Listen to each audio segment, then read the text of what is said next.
सुबह उठने में जोर आता है, पढ़ते टाइम नींद आती है। इतनी ठंड में मुझसे उड़कर नहीं पड़ा जाता यार। कल से पक्का सुबह जल्दी उठ जाऊंगा।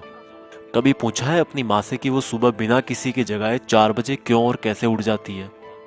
कभी पूछा है अपने पापा को नाइट शिफ्ट से आने के बाद कि पापा कहीं रात को ठंड तो नहीं लगी आपको? कभी पूछा है अपनी माँ से कि कितनी बार रसोई की जल्दीबाजी में उनकी उंगलियां जली है ये सोचकर कि कहीं खाना लेट हो गया तो बस स्टैंड पर अगली बस का वेट करना पड़ेगा? थोड़ा सा सो लूं, शायद एग्जाम की टेंशन कम हो जाए।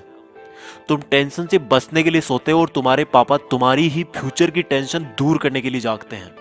तुम किताब सामने रखकर ख्वाबों की दुनिया में खोए रहते हो। तुम्हारी मम्मी तुम्हें सामने बैठा देखकर अगली साल की स्कूल डिसाइड करने की टेंशन में रहती है। तुम्हारे दिमाग में वीकेंड पर दोस्तों के साथ घूमने की प्लानिंग चल रही होती है। वहीं तुम्हारे पापा के दिमाग में अगले मंथ की फीस की टेंशन चल रही होती है। अगली बार जब तुम्हारे पापा अपने जेब से तुम्हारी ट्यूशन फीस निकाल कर देना, तब पूछना कि उनके जेब में उनके खर्चे के लिए तो पैसे बच रहे हैं ना। किताब सामने होती है लेकिन तुम फ्यूचर और पास्ट की दुनिया में ही खोए रहते हो, क्योंकि तुम सिर्फ इसलिए पढ़ रहे हो क्योंकि तुम्हें हर कोई पढ़ने के लिए बोलता है, और बार बार पढ़ने के लिए सुनकर तुम बस पढ़ते जाते हो बिना ये सोचे कि तुम्हें आखिर पढ़ना क्यों है। क्यों क्यों पढ़ना है तुम्हें? कभी सोचा ही नहीं है तुमने इस बात का जवाब? जवाब छोड़ो, क्वेश्चन भी नहीं आया होगा आपके दिमाग में। क्यों भाई, किससे बचने की कोशिश कर रहे हो और क्या सोच रहे हो? मम्मी पापा को धोखा दे रहे हो या दोस्तों को या टीचर्स को? भाई तुम ना बहुत ज्यादा भोले हो। तुम्हें अभी तक ये भी नहीं पता कि तुम किसी और को नहीं बल्कि खुद अपने आप को धोखा दे रहे हो। क्यों अपने आप को यार 12 लाख वाली कार के फर्जी सपने दिखा रहे हो? कोई बंगला और आईपैड नहीं मिलने वाला तुम्हें ऐसे पढ़ने का ढोंग रचा करके। ये जो मोबाइल पे तुम डेली दिन में 100 बार फेसबुक और व्हाट्सएप चेक करते हो ना, उससे कई गुना तुम्हारे मम्मी पापा तुम्हारे फ्यूचर के बारे में सोचते हैं। और जब तुम्हारा छोटा भाई या एक दिन तुम्हारा लड़का बड़ा होकर आईफोन या लैपटॉप या बाइक मांगेगा ना, तब तुम समझोगे कि बच्चे की एक जिद पूरी करने के लिए पेरेंट्स को अपने खुद के सपनों से कितना बड़ा कॉम्प्रोमाइज करना पड़ता है। और तुम्हारा पढ़ाई में मन इसलिए नहीं लग रहा क्योंकि तुम सिर्फ पास होने के लिए या फिर कहीं पर सेलेक्ट होने के लिए पढ़ते हो। भाई तुम्हें तो टाइम ही नहीं है अपने आप से 2 मिनट ये पूछने का कि आखिर सब लोग तुम्हें पढ़ने के लिए क्यों बोलते हैं। तुम्हें पढ़ाई बहुत हार्ड लगती है। तुम्हें पढ़ाई बहुत हार्ड लगती है क्योंकि तुम्हें फेसबुक व्हाट्सएप इंस्टाग्राम इजी लगता है, सुबह देर तक सोना इजी लगता है, बिस्तर में लेटकर मोबाइल से पढ़ना इजी लगता है। बेटा अपने पापा को भी बोल दो कि बिस्तर में ही लेटकर ड्यूटी कर ले। अपनी मम्मी को भी बोल दो कि सुबह जल्दी उठकर परेशान होने की जरूरत नहीं है। जब तुम्हारे मम्मी पापा तुम्हारे लिए लेट करके खाना नहीं बना सकते, तुम्हारे लिए पैसे कमाने के लिए लेट कर नौकरी नहीं कर सकते, तो तुम क्या जादू मंत्र चला दोगे बिस्तर में लेटे लेटे? कल पढ़ूंगा, शाम से पढ़ूंगा, मंडे को टाइम टेबल से पढ़ूंगा, हाफ ईयरली एग्जाम के बाद पढ़ूंगा, ठंड कम होगी तब पढ़ूंगा, गर्मी कम होगी तब पढ़ूंगा, कल से जल्दी उठकर पढ़ूंगा, दोस्त के नोट्स मिलेंगे तब पढ़ूंगा, एग्जाम का ब्लू प्रिंट आएगा तब पढ़ूंगा,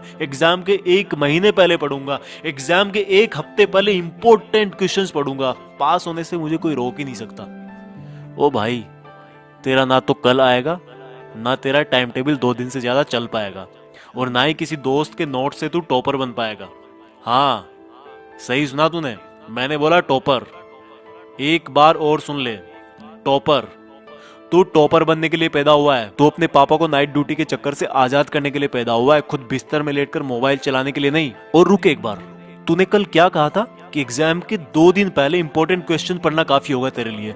अपने पापा को भी बोल दे कि वो भी तुम्हारी फीस चुकाने की लास्ट डेट से 2 दिन पहले ही काम पर जाएं। जब वो पूरा महीना काम करते हैं तुम्हारी फीस चुकाने के लिए, तो तुम सोच भी कैसे सकते हो कि मैं अभी सो लेता हूँ और 2 दिन पहले सिर्फ इंपॉर्टेंट क्वेश्चन पढ़कर पास हो जाऊंगा? बहुत हो गया यार, प्लीज अब तो खुद को धोखा देना बंद कर दे। अब तो कोई वजह खोज ले कि तुझे पढ़ना क्यों है। ध्यान रख बेटा, दुनिया को तब ही अंडर रख पाएगा जब खुद को अंडर रखेगा। इस दिमाग को बोल दे कि भाई धोखा देना बंद कर तू, और सुन ले अपनी दिल की आवाज को कि तेरे लिए जिंदगी के क्या मायने हैं और उसके लिए पढ़ाई क्यों जरूरी है। किसी ने तेरा दिल तोड़ा है, किसको तुझे कुछ बन के दिखाना है। बेटा भले ही नौकरी ना लगे और भले ही तुम नौकरी ना करना चाहो, लेकिन ये जो किताबों में जो ये नॉलेज भरा ना, जो अक्सर देख रहे हो तुम, ये तुम्हें जिंदगी में किसी ना किसी मोड़ पर किसी प्रॉब्लम से जरूर निकालेगा। इसलिए जितने भी बड़े लोग हुए ना, उन्होंने इस बात को पहचाना है और पढ़ना कभी नहीं छोड़ा है। कल से तू सुबह जल्दी उठकर पढ़ेगा और रोज अपने पेरेंट्स, भाई बहन या रूममेट्स को सरप्राइज देगा। और ये काम तुझे अगले 30 दिन तक रोज करना है। फिर देखना अगर 31वें दिन तू उठकर अपने आप नहीं पढ़ने लगेगा तो तू दोस्तों के साथ फेसबुक व्हाट्सएप पर टाइम वेस्ट नहीं करेगा। जितना टाइम तू फेसबुक व्हाट्सएप पर बिताता है ना, उतना अपने मम्मी पापा के सपने जानने में लगा, जिससे तू किताबों को कभी बोरिंग नहीं समझेगा। और जिस कार को वो अभी तक छू भी ना पाए हो ना, उसमें बैठा उनको, उसमें घुमा। जिस अपार्टमेंट के गार्ड ने उनको सामने खड़ा भी ना होने दिया, उसी अपार्टमेंट को खरीद कर और तोड़कर तुम वहां पर अपना 2 मंजिल का बंगला खड़ा करके पेरेंट्स को गिफ्ट कर। जिस स्कूल, जिस जगह को तुम्हारे पेरेंट्स बड़ा समझते हैं ना, वहीं पर तुम अपने ज्ञान का दबदबा बनाओगे और अपने पेरेंट्स को प्राउड फील करवाओगे।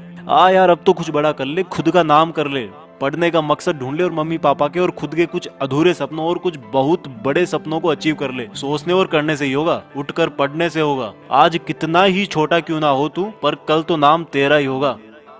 जय हिंद। इस वीडियो को हर हिंदुस्तानी स्टूडेंट तक पहुंचाएं और अगर आपको ये वीडियो अच्छा लगा तो यूट्यूब के टॉपर्स विलेज चैनल को सब्सक्राइब करें।